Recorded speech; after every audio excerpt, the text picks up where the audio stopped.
Exton Region Chamber of Commerce. So thank you for all the board members who are here and committee members. I really appreciate it. But now while we're really here, besides getting to know each other, is we have Brian O'Leary, who's the Executive Director of the Chester County Planning Commission. He manages commission staff working on smart growth, and I'm sure he's going to speak more about that. Land use, comprehensive planning, revitalization, housing, site design, historic preservation, open space, transportation, trails, and pipelines. He has 25 years of experience in community planning. Brian has a BA in International Relations from Johns Hopkins University and an MBA in Real Estate Urban Land Studies from Temple University. He is currently the past president of the Pennsylvania chapter of the American Planning Association and the government board representative for the Delaware Valley Smart Growth Alliance. And Chester County is lucky to have him. So without further ado, Brian O'Leary.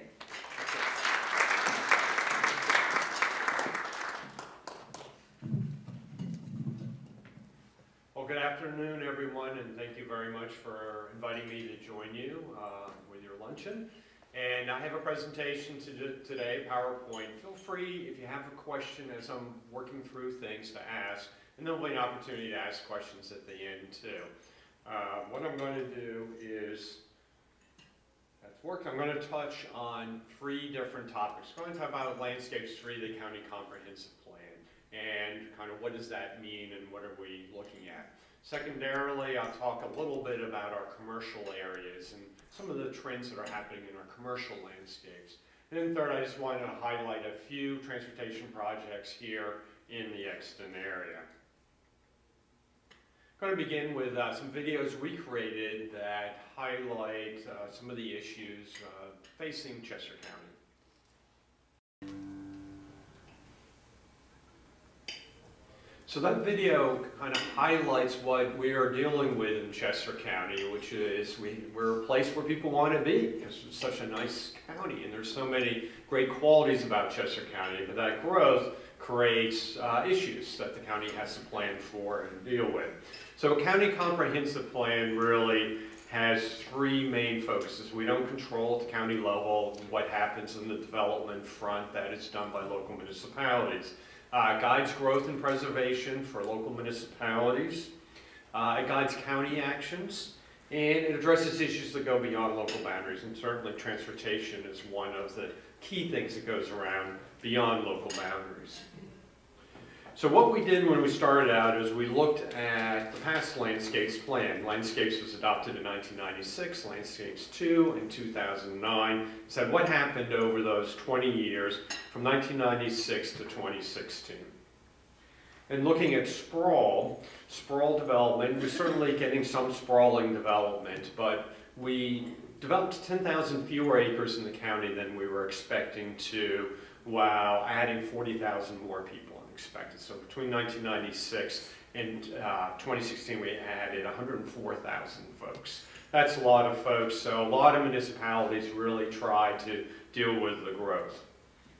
Open space has been a real priority of the county. We've gone from about 8% open space to, this says 27%, but our newest numbers, we're approaching 28% of the county is preserved open space. That's a key aspect of what makes Chester County what it is. The Economic Development Plan for Chester County, Vista 2025, its first goal is maintaining Chester's County's high quality of place. You don't normally see that in economic development plans, but it's recognizing that's a key factor for attracting business. The county has been focused on revitalizing the urban centers, and these have added more people, and a lot of our urban centers have revitalized in the last 20 years. Trails have become a big part of life. When I started as a planner and you kind of brought up trails and sidewalks, people kind of thought, he's a little crazy. What's he talking about, trails and sidewalks? But they've really become a key part of what people expect, and certainly a key role for county government. And then finally, our transportation system. We all have frustrations with the transportation system. Funding is always challenging for transportation projects. But nevertheless, despite adding those 104,000 people, all the cars, all the different type of impacts that has. Our road system has worked reasonably well, and certainly our train system has picked up ridership significantly. So what are we doing? We're in the middle of updating the Landscape Street, and we've looked in the past. We had stakeholder meetings about what is happening with in the county. What are the experts telling us is happening? We did a public survey. Hopefully a number of you filled out the public survey. We had 6,000 people respond to that public survey. And now we're in the process of steering committee meetings. We formed a steering committee with 27 representatives, kind of giving us guidance. Okay, what should be in this plan? And the plan certainly guides county government, but really guides lots of partners. And chambers are definitely partners in planning. I come from Montgomery County, and a lot of the regional planning efforts that happen in Montgomery County, they weren't initiated by the local municipalities. They were often actually initiated by the chambers saying, hey, we got to plan together here a little more than we have been. So what are some of the trends that we're facing in Chester County? We're expected to have 146,000 more people over the next 30 years. We have about 516,000 folks. That's a big number. Those 65 and older planning to double. Those living alone are increasing significantly. Technology is a wild card. Certainly technology is having an impact on retail and some other aspects of the economy. The real question is, what is going to be the impact of autonomous vehicles on the built environment? And I don't think anyone knows. You'll see some experts, they say, autonomous vehicles, that means everyone's going to want to live in more urban type places. And then there's another group of experts who says autonomous vehicles, that means people are going to spread out because they can just work in their cars, and it doesn't mean so much to have a longer commute. So we're really hearing completely opposite kind of projections of what's going to happen with autonomous vehicles. So what does that mean for the plan? That probably means we do a little bit of hedging our bets in the plan and talk about kind of the alternative impacts. Housing growth, expect all those people need homes. It's 55,000 more homes in the county. Even if the projection is high, we're going to add a lot more housing here in Chester County. And housing affordability, we're not only the richest county in Pennsylvania, we're also have the highest housing costs. And I say, of all the issues I've heard about, particularly from stakeholders and from the business community, housing affordability has risen up to the top. In fact, it's risen up higher than transportation, which has really kind of surprised me a little bit. But that is a key issue. Preservation remains very important. In our survey, by far, for the public, this was the key issue people wanted to see. Excuse me. Transportation, we don't have as many alternatives as folks would like. So many people want to be able to take public transportation or trail or to walk. It's tougher to do than it should be. And then new development. We've certainly seen kind of how our business community changes. I'm going to talk about this a little more when I talk about commercial landscapes. So our steering committee has come up with a vision statement for the counties, highlighting the things we want to see. Continue to preserve our natural areas, our farms, our historic sites, while getting more diverse housing into the county, dealing with transportation choices, creating a vibrant economy. I'm just going to talk about a goal for Prosper. We divided the plan into 6 goal areas: preserve, protect, appreciate. Those are all about preserving our high quality of place. And then we have Live, Prosper, and Connect. That's about how we're going to deal with the growth that's coming in the best way feasible. The Prosper goal is really targeted at the workforce, at the diversity of our industries, at being an innovative place. And there are a number of objectives. We want to have diverse industries. You become too dependent on one industry. You can do great for a while, but if that industry starts having some problems, then you struggle a little bit. But also having flexible workplaces, and that's a real shift in kind of how our workplaces are. To improve public-private partnerships. To support redevelopment of existing developed office parks. To encourage agricultural innovation, and sometimes we don't think about Chester County in ag, but certainly we are very big in ag. Some studies have it as the biggest industry. It depends how you kind of slice things. Certainly it's the biggest in Chester County as kind of compared to the nation as a whole, and the percent of workers who work in an industry were pretty high. and the mushroom industry is the main thing driving that. But we have a very diverse agricultural base. Second in the state after Lancaster County. Workforce development is certainly a key issue, and continuing to revitalize our urban areas. So later today, we have a steering committee meeting this afternoon. It's going to be a busy day of presentations for me. And then tonight we have a public meeting. We dodged a bullet. It looks like the snow's coming in later, so we're good on that. And if you would like to come out and give us input, I encourage you to do so, or you can go on our website and give us input about Landscapes 3. This one's going to be up at the Hankin Library starting at 5:30, and then there's a presentation at 6 o'clock. So that's kind of a quick run through of what's happening with Landscapes 3. We hope to have the plan done by the end of the year. Steering committee's working on these specific recommendations, and we're going to be releasing those this summer with how we're going to accomplish some of these goals. We want the recommendations to be implementable and kind of doable within the 10-year time frame you have with one of these plans. Now I want to talk about a study we came out with last year. It's called Commercial Landscapes, and I thought for a chamber this would be a good one to focus on a little bit and talk a little bit about our commercial areas. And we divide it into 4 categories. They are brownfields, those are old industrial sites. Transit-oriented development, that's areas around our train station. Gray fields are our old shopping center sites and our office parks. And our brownfields. So we have a lot of sites that kind of qualify as a brownfield. Those are places that either have contamination or people think there might be contamination. They're not all industrial. You do get sites that, like a gas station or dry cleaners, that can end up in a brownfields list. So brownfields, what are the issues? Certainly if there's contamination, there's protection nowadays that the state passed for owning one of these properties and the liabilities you might have. But the brownfield sites, there are market issues and other issues about trying to develop that land, which can be challenging. So what are some issues? I think for local municipalities, they have to understand some of these hurdles, or property owners and some of the hurdles you have to go through. There's different levels of improvement you need to do to a site of cleanup, depending on what happens on the site. There are tax incentive programs like LRTA, certainly making zoning and other things easier for people is a key thing. And we do see a lot of brownfield sites redeveloped over time. I think Phoenixville is maybe the poster child, but Great Valley would be another area where we've seen a lot of brownfield sites redevelop. And I think in Phoenixville, just let me go back to the prior picture, there's a picture of Phoenixville, the old steel works there, and some of the redevelopment happening there. If you haven't been in Phoenixville recently, I encourage you to go there.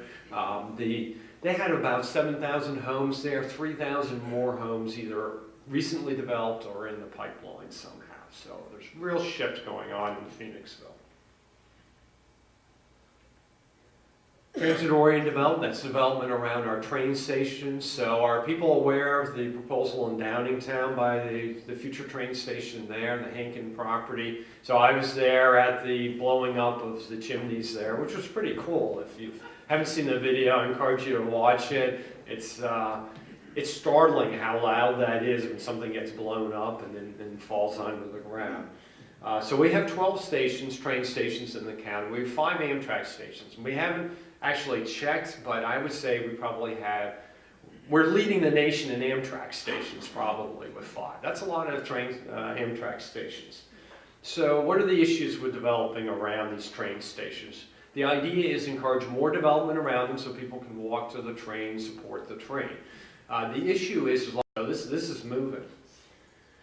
And so you really want to plan for good design and walkability developments around train stations, because the whole intent is to get people walking back and forth and using public transportation. They're going to have cars too, but they're going to have maybe few cars and less driving than they would do otherwise. And then with the final design of these areas, if you can get the parking off on the edges, I think I lost my power there. If you can get the parking around the edges, then that really helps in the walkability of the core area. The third category in commercial landscapes I want to touch on is the grade fields. Those are our old shopping center sites. And it's kind of an interesting statistic here. You see, we had about 21 square feet per person of retail space in shopping centers. There's a lot of other retail not in shopping centers. Whereas 23 square feet nationally, you think, okay, Chester County is underserved. But right on the border, we've got the King of Prussia malls. You go down at Route 1 and 202, you've got a lot of new commercial there. You've got the Wilmington malls in the area, and then 422 in the Pottstown area, you got a ton of retail. If you added all that up, we're probably overserved in retail in reality. So, and that's the norm in the country. There's more retail space than there has been demand. And so you see some of these old shopping centers and malls kind of changing their format. Voorhees Town Center, I think it's back on again. So let me get that up a little higher. The Voorhees Town Center, New Jersey is an interesting example of the change of a shopping center. So what are some things to do? I think local communities, maybe working with a chamber, it's really helpful if they understand their market well. And I can see that as a real role for a chamber. Help the local community when they're doing a plan, understand what the business community needs. And I think bringing the business community together is key. Because if you can do some planning together, maybe you can connect your driveways and your parking lots, some common signage, some other things can really help. King of Prussia created a business improvement district. So there are advantages and disadvantages to this. The disadvantage is you're paying a fee, almost like a tax on your property.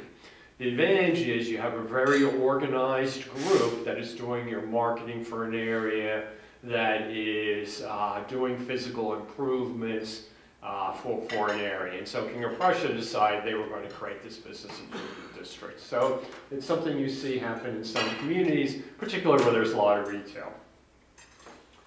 And I think you can see over time that some of our shopping centers are going to change. Now, because Chester County is projected to grow so much, I don't think that our shopping centers are going to disappear or anything like that. But they're going to evolve. And the Exton Mall is a great example of that evolution. 40 years ago, all these malls had a grocery store. Then they went away, no more grocery stores. We don't need grocery stores. All the malls have been bringing back grocery stores. And Exton Mall is an example of that, and Whole Foods. A lot of them are going to entertainment uses, and that happened at the Exton Mall. They're bringing in other uses. There's a proposal for some apartments to be added to the Exton Mall. So it just shows kind of the shifting dynamic that happens. And finally, I want to talk about office parks a little bit. So we have about 30 million square feet of offices in Chester County, so that's a lot of office space. And for a while, I think these areas were, during the Great Recession, kind of struggling a little bit. We're still not seeing a ton of new offices being built. We're seeing rehab of offices. One reason we're not seeing that is the space per square foot of employee is going down. So even if you're a growing company, you're able to add employees without adding building square footage. Sometimes we see proposals that are just adding parking. I think Glaxo is a great example over in Montgomery County of that. They're closing a facility in King of Prussia, moving out to their facility in the Collegeville area. They're not adding buildings, they're just moving all the employees out, and they're making it much tighter. I think that trend, some have projected, it's going to go down to 150 square feet per employee. I think that's not going to happen. I think this trend is bottoming out because people don't really like being on top of each other too much. So at least I don't. I like a little space. So the other interesting thing is attracting millennials and younger workers. They seem to want more diversity in their work environment. Live nearby. There's places they can walk or ride a bike. So they're really looking for a more diverse environment, and that's a trend that is affecting our office areas. And so I think our office park areas need to organize and market their strengths. I know West Whiteland Township has done that very well. They've done tours of the community. They have highlighted what are the advantages of the community with the business community. And businesses have gone, wow, I didn't really realize, that we had all these high-income people living nearby, or that we had this or that. And so I think that's a real trend that we're seeing. But certainly adding more amenities and varieties in office parks is a trend that's intended to attract the companies and the millennial workers who are becoming the major part of the workforce. And this is just an image that was created for Great Valley by Liberty Property. They've sold this property now, but their proposal is to create central green surrounded by hotel, office buildings, apartments, and some ground floor retail and restaurants, trying to attract this new type of tenant. And I'm sure everyone's been by the old golf course in King of Prussia and has seen the change there. It is pretty dramatic what is happening there, but that is a kind of a sign of how these areas are changing. All right, and then I just wanted to highlight a few local transportation projects for you. And let me get my notes because I have the actual dates of things. So let me start with the Exton train station. So there's a lot going on at the Exton train station. It's a little hard to read this, but let's see if I can get this pointer. So the train station's right in this area here, and that's being rebuilt with high-level platforms. So all train stations, when they're rebuilt, go to high-level platforms. It gets people in and out faster and is handicapped accessible. So that's in process. That's supposed to be done this year. So we'll see if it is. The next stage is redoing a bus drop-off area and a bus loop. So right now, the SEPTA bus cannot go into the train station because there's not enough room for it to turn around. So you get dropped off on Route 100 and then you gotta walk up. That doesn't make any sense. You need your train station, your bus to be able to connect. The third stage, and that's gonna be hopefully 2020, 2022. The third stage, which we're not completely lined up on funding on, but it's in the long range plan, is to build a garage for more parking. There's not enough parking at this train station and there needs to be more. So we hope all that will happen. Then the other thing that's going on is Chester Valley Trail will potentially come through here, and I have a video about that in a moment. The township is studying how do we get pedestrians in particular, but also bicyclists from Exton to Main Street. The mall's up above here. You got apartments over here. How can they walk to the train station? It's kind of crazy. We got this train station, and you can't actually walk to anything that's near it. So that study is underway. The third study underway is looking at the bottleneck that happens on northbound Route 100 getting through here. And how can that be redone? And the main idea is to add another lane northbound. To do that, it ends up being a little more complex and expensive. It's always more expensive on transportation than you think it's going to be. We're like, okay, we just need to restripe. That's an easy project. Well, they got to move the barrier in the middle. When they move that, they got to change the kind of just shape of the road and stormwater. It becomes a very expensive project. But it looks like it's feasible. Even though those bridges are tight, it does look like it's going to be feasible. So this is an initial study, but that could provide some relief. So all those projects could, change this area. The second one I wanted to highlight is the rebuilding of Route 30. So this is not rebuilding of any of the Exton bypass area, but where it crosses Lancaster Pike to the west is rebuilding. And so what they're looking to do is rebuild it all the way to the county border or to the end of the expressway. But up to Reeseville Road would be to widen also to 3 lanes in each direction to take away some of that. Now there's some talk about instead of widening, going to hard shoulder running. So that is a way of saving money and saving the need to get extra right-of-way. So there's some real right-of-way issues in that corridor about that would affect either homes or some apartments that are nearby. So how do you fit this in? So we're looking at hard shoulder running. What is hard shoulder running? We don't have it in this area. Other areas of the country have it. you widen the shoulder and you turn it into a lane during rush hour, basically. And then it is signed for that. It's turned on at certain times that you're allowed to be in that shoulder. And of course, we all know some people run in the shoulder anyway, but it becomes legal to run in the shoulder and to kind of get some more traffic through. So we're not sure what direction we're going to go, but the money is in the pipeline for this. They're doing the preliminary engineering. They're redesigning all these interchanges, particularly further out west. If you've been in some of those interchanges, like around Coatesville and things like that, they're brutal. I mean, you feel like you're taking your life in your hand when you try to get on sometimes.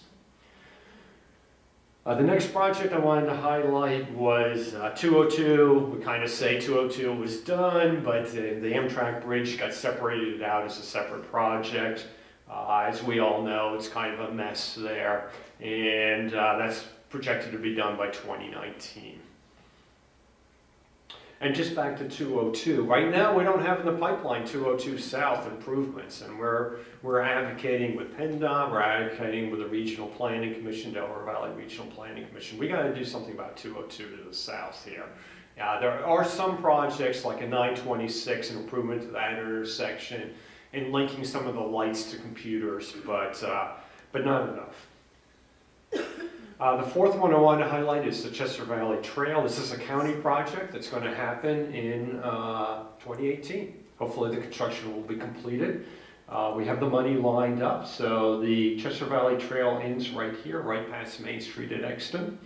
And it would be a school that keeps expanding there in the Oakland's Corporate Center. There's an apartment proposal right in this property here. There's an assisted living proposal up here. And that's kind of an example of kind of the diversity and the change that these office parks are facing. And then next I wanted to show you, we just finished up a study of the Chester Valley Trail to Downingtown. So I have a little video that kind of highlights, we did this one in-house, so it's not going to be as nice as the other video, just to warn you. But it kind of highlights how are we going to get from Exton over to Downingtown. This summary video of the DCNR-funded Chester Valley Trail Extension to Downingtown study is created by the Chester County Planning Commission. The purpose of the study is to determine a recommended alignment for extending the Chester Valley Trail into Downingtown and connecting with the existing Struble and East Branch Brandywine trails. After reviewing multiple alternatives, the clear choice is to use the inactive Philadelphia and Thorndale, or P&T branch, low-grade rail corridor. Trail development easements will be required to connect from the existing Chester Valley Trail to the P&T corridor in Exton and from the P&T corridor into Downingtown. The trail will enter the P&T corridor at Ship Road, where the elevated line passes by the SEPTA Amtrak Exton station, one of 4 regional rail stations close to the alignment, and across a bridge over PA Route 100, offering views north towards Exton. The elevated alignment continues west between the Amtrak Keystone Corridor and the US 30 Exton bypass to the Whitford Bridge, where the trail will cross the Amtrak line at the SEPTA Whitford station. West of Whitford, the corridor begins to cut into the hillside, exposing formations of reflective mica schist geology. At Valley Creek, the corridor sits high above the valley, offering filtered views north to the active quarry site and south to the pristine valley below. South of Downingtown, the corridor becomes canyon-like with 60 to 80 foot deep cuts west of Scalp Level Road. These deep cuts create a unique environment for trail users passing through this enclosed cathedral-like space, in stark contrast to the elevated segments approaching Whitford and above the Valley Creek. Just east of the Downingtown trestle, trail users will have the option to leave the P&T corridor and connect into Downingtown to meet the Struble and East Branch Brandywine trails. The most iconic element of the P&T corridor is the Downingtown trestle. This structure spans the Brandywine Creek Valley, offering spectacular views both north and south. While questions remain on its structural integrity, the trestle has potential to be a significant regional draw and represents a major placemaking opportunity for central Chester County. West of the trestle, the corridor enters into its deepest cut segments, exposing more geology before crossing over Glenside Road in the Johnsontown area, continuing west over Lloyd Avenue, then merging back towards the Keystone Corridor where the trail will end before reaching the Gallagher Mill flyover. In summary, the inactive PNC corridor offers the safest and most unique opportunity for extension of the Chester Valley Trail and expansion of the circuit, Greater Philadelphia's regional trail network. For more detailed information, including the full feasibility study and master plan narrative report, please visit the project page on the Chester County Planning Commission's website. Special thanks to steering. Right, going to move on from that, but that kind of highlights that study that was just completed and using that Paoli-Thorndale line. Brian Steich is our Transportation Services Director who was narrating that. He highlighted the resources at the Planning Commission. If you go to our website, chescoplanning.org, there's a lot of info there. I'll have some info, contact info in a moment, and all kinds of things. We have a lot of information about pipelines. Actually, pipelines are the #1 item that people go to our website for. We have what's called a Pipeline Information Center. We have an expert in that area to help people have questions about what's going on with pipelines. We have a lot of demographic data and tools for people who are working with local municipalities. So I wanted to leave some time for questions, so just open up for questions now.